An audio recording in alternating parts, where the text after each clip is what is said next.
सर्वांना प्रेमळ प्रभू येशूच्या नावामध्ये सलाम. प्रियांनो, आजच्या मननासाठी आपण 1 कोरिंथियाचा 9 अध्याय 24 आणि 25 या वचनांमधून काही गोष्टी आज आपण पाहणार आहोत. या वचनांमध्ये पौल म्हणतो की शर्यतीत धावणारे तर सर्वच धावतात, परंतु बक्षीस मात्र एकालाच मिळते, आणि म्हणून तुम्ही असे धावा की ते तुम्हाला मिळेल. पौल या ठिकाणी शर्यतीबद्दल बोलत आहेत की शर्यतीमध्ये धावणारे जे आहेत ते खूप सारे लोक धावत असतात, परंतु त्यामध्ये बक्षीस मात्र जे आहे तर एकाच व्यक्तीला त्या ठिकाणी मिळतं. आणि आपण देवाचे सेवक या नात्याने, त्याचे शिष्य या नात्याने आपण देखील आपल्या जीवनामधची जी धाव आहे ती अशी धावली पाहिजे की ते बक्षीस मात्र आपल्यालाच त्या ठिकाणी मिळेल. आणि म्हणून ही गोष्ट अतिशय महत्त्वाची आपल्या जीवनासाठी, सेवकांसाठी आहे.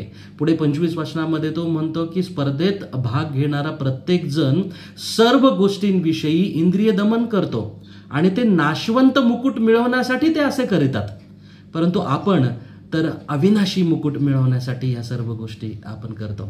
म्हणजेच काय की स्पर्धेत भाग घेणारा जो व्यक्ती असतो, जो धावपटू असतो, तो जे कष्ट करतो, जे इंद्रिय दमन सर्व गोष्टींसाठी इंद्रिय दमन करतो, ते नाशवंत मुकुट मिळवण्यासाठी करतो, परंतु आपण देखील त्या ठिकाणी जे आहे तर अविनाशी मुकुट मिळवण्यासाठी इंद्रिय दमन केलं पाहिजे, असं पौलाला प्रियांनो या वचनातून त्या ठिकाणी सुचवायचं आहे. म्हणजेच काय की आपल्याला जर यशस्वी व्हायचं आहे, आपल्याला जर तो मुकुट मिळवायचा आहे, ते बक्षीस मिळवायचं आहे, तर सर्व गोष्टींच्या बाबतीमध्ये आपल्याला इंद्रिय दमन करणं गरजेचं आहे. सेल्फ डिसिप्लिन आपल्याला लावणं आवश्यक आहे. जसा एखादा धावपटू, त्याला जर ऑलिम्पिकमध्ये भाग घ्यायचा आहे, तो कितीतरी वर्षानुवर्ष त्या गोष्टींसाठी कष्ट करत असतो, फोकस ठेवून ते तयारी करतात. आणि आपण पाहतो सकाळी लवकर उठणं, वॉर्मअप करणं, स्पेशल डाएट फॉलो करणं, जंक फूड अवॉइड करणं, आणि आपण पाहतो की एक्सरसाइज करणं आणि प्रॅक्टिस करणं, आणि आपण पाहतो ते सेल्फ इव्हॅल्युएशन करतात की आपण बरोबर धावतोय का, त्या दिलेल्या वेळेत आपण धावतोय का, त्याचं परीक्षण करणं, आणि अशा एक ना अनेक गोष्टींमधून त्यांना ते तयारी करून ते फोकस ठेवून जे आहेत एक शिस्त लावून घेऊन ते तयारी प्रियांनो करत असतात.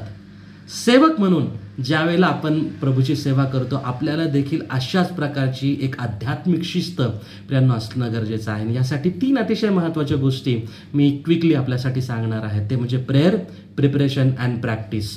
प्रार्थना हा प्रत्येक सेवकाच्या जीवनाचा अविभाज्य घटक असला पाहिजे. आपण नियमित रीतीने प्रार्थनेमध्ये वेळ घालवणं, वैयक्तिक प्रभूबरोबर ती मनन चिंतनात वेळ घालवणं, देवाचं वचन वाचणं, त्याचं अध्ययन करणं, आणि प्रभू आपल्याशी जे बोलतो ते आत्मसात करून आचरणात स्वतःच्या अगोदर आणणं अतिशय महत्त्वाचं आहे. प्रिपरेशन फार महत्त्वाचं आहे. जर आपण एखाद्या ठिकाणी सेवेला चाललेलो आहोत तर त्यासाठी सेवेसाठी आपल्याला तयारी करावी लागते. आपल्याला संदेश द्यावा लागेल, सुवार्ता सांगावा लागेल, तर ती सुवार्ता आपण कशा प्रकारे सांगणार आहोत यासाठी अगोदर आपल्याला तयारी करणं फार आवश्यक आहे. आणि म्हणून ते सिक्रेट इन्ग्रेडियंट्स जे आहे प्रिपेअर करणं खूप गरजेचं आहे.